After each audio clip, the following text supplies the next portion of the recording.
Hola, ¿qué tal? Bendiciones, bienvenidos a mi canal. Esto es Torah en corto, mi nombre es Joel y en esta ocasión veremos las Parashot, Vayekel y Pekudei, obediencia, generosidad y la presencia del Mesías. Vamos allá.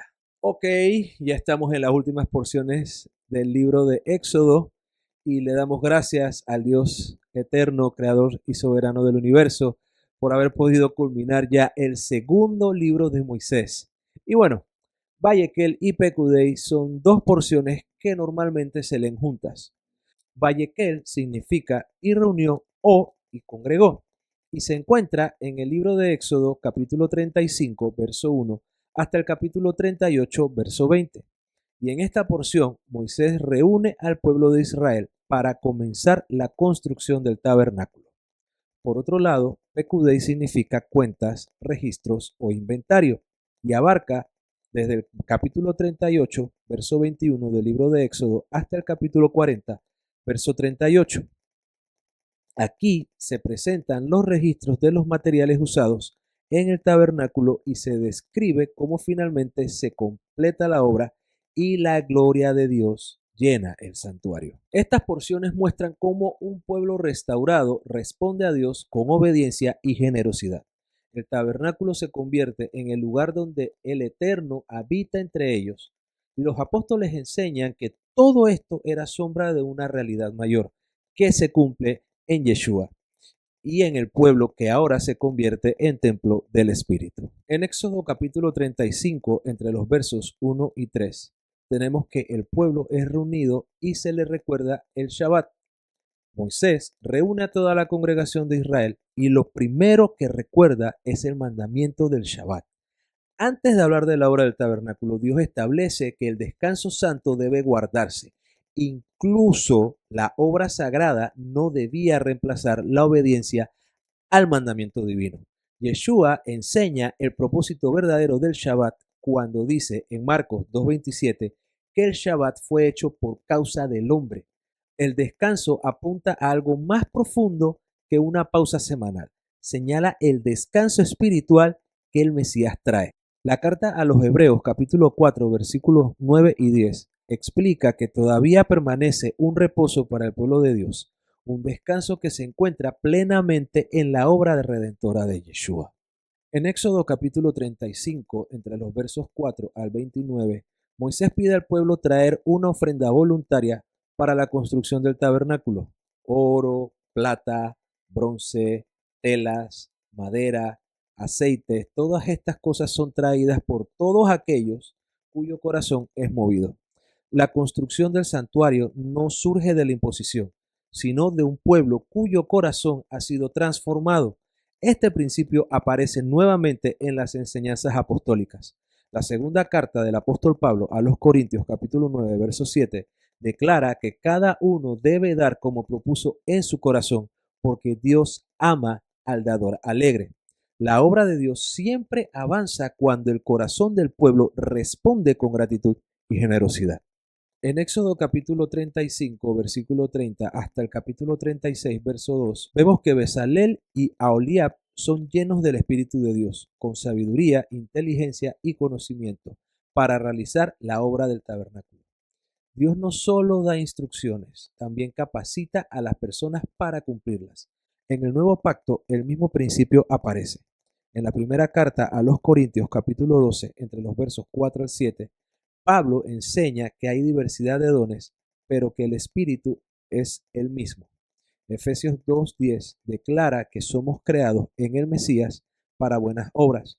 Así como Israel participó de la construcción del tabernáculo, el pueblo de Dios hoy participa en la edificación espiritual del cuerpo del Mesías.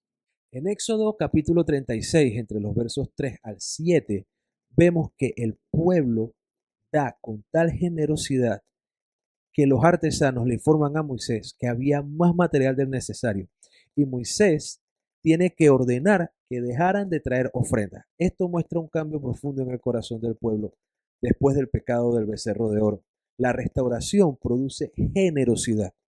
Yeshua enseña en Mateo capítulo 6, versículo 21, que donde está nuestro tesoro, ahí está también nuestro corazón. Y cuando el corazón le pertenece a Dios, los recursos también se rinden a Él. Entre los capítulos 36 y 38 del libro de Éxodo, tenemos que se describe entonces la construcción del tabernáculo y de sus utensilios, el arca, el candelabro, la mesa de los panes y el altar.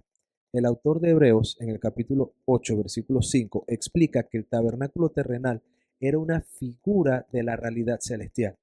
El Evangelio de Juan, capítulo 1, verso 14, revela el cumplimiento más profundo, cuando declara que el Verbo se hizo carne y habitó entre nosotros. La palabra utilizada implica tabernaculizar. Eso quiere decir que Yeshua se hace un tabernáculo viviente en la tierra. Y es que Él es la manifestación plena de la presencia de Dios entre los hombres. Ahora entramos a la Parashá Pekudei y tenemos que en Éxodo capítulo 38, entre los versos 21 y 31, se registra el inventario de todos los materiales utilizados en el tabernáculo. Este registro muestra la importancia de la responsabilidad y la transparencia en la obra divina. El apóstol Pablo enseña un principio similar en la segunda carta a los Corintios capítulo 8 versos 20 y 21, exhortando a hacer las cosas correctamente tanto delante del Señor como delante de los hombres. La integridad es parte esencial del servicio al Eterno. En Éxodo capítulo 39, entre los versos 1 al 31, tenemos entonces las vestiduras sacerdotales y el sacerdocio del Mesías. Las vestiduras sagradas del sacerdote son confeccionadas conforme a las instrucciones dadas anteriormente. El sacerdote representaba al pueblo delante de Dios. La carta a los Hebreos, capítulo 9, versos 11 y 12, revela que Yeshua es el verdadero sumo sacerdote que entró al santuario celestial con su propia sangre. Además, la primera carta del apóstol Pedro, capítulo 2, versículo 9, declara que los creyentes ahora son un real sacerdocio, llamados a anunciar las virtudes de Dios. La función sacerdotal no se limita a una tribu, se extiende a todo el pueblo redimido por la sangre del Cordero. En Éxodo capítulo 39, entre los versos 32 al 43, vemos que varias veces se repite que los hijos de Israel hicieron todo conforme a lo que Dios había mandado a Moisés. Y es que la obediencia completa fue clave para que la presencia divina descendiera sobre el tabernáculo. Yeshua enseña en Juan capítulo 14, verso 15, que el amor hacia Él se demuestra guardando sus mandamientos. La epístola de Santiago, capítulo 1, versículo 22, también exhorta a ser hacedores de la palabra, no solamente oidores. En Éxodo capítulo 40, versos 33 al 38, vemos que la gloria de Dios llena el tabernáculo. Cuando la obra es terminada, la nube cubre el tabernáculo y la gloria de Dios llena la morada. La presencia divina ahora habita en medio del pueblo. Algo similar ocurre en el primer libro de Reyes, capítulo 8, entre los versos 10 al 11, cuando la gloria de Dios llena el templo de Jerusalén. En el nuevo pacto se revela una dimensión aún mayor. En la primera carta a los Corintios, capítulo 3, verso 16, enseña que los creyentes son templo del Espíritu Santo. La carta a los Efesios, capítulo 2, versos 21 y 22, declara que el pueblo de Dios está siendo edificado como una morada espiritual. En el libro de Apocalipsis, capítulo 15, entre los versos 5 al 8, se muestra el santuario celestial lleno de la gloria de Dios. La imagen recuerda al tabernáculo del desierto y revela que el modelo terrenal apuntaba a una realidad eterna.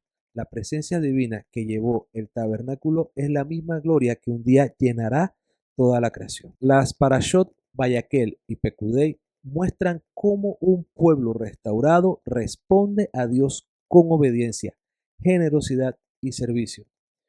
Cuando Israel se reúne, da voluntariamente y sigue las instrucciones del Eterno. El resultado es que la presencia de Dios habita en medio de ellos. Pero las escrituras revelan que el tabernáculo era una sombra de algo mayor. Yeshua es el cumplimiento de esa morada divina. Él es la presencia de Dios entre los hombres, el sumo sacerdote y el mediador del nuevo pacto. Los apóstoles enseñan que ahora el pueblo del Mesías se convierte en el verdadero templo donde Dios habita por medio de su Espíritu. Así como Israel preparó un lugar para la presencia divina, hoy Cada discípulo está llamado a vivir en obediencia, santidad y entrega, permitiendo que la presencia del Mesías habite plenamente en su vida. Si te gustó el video, dale like, suscríbete y comparte. Que el Señor te bendiga y te guarde.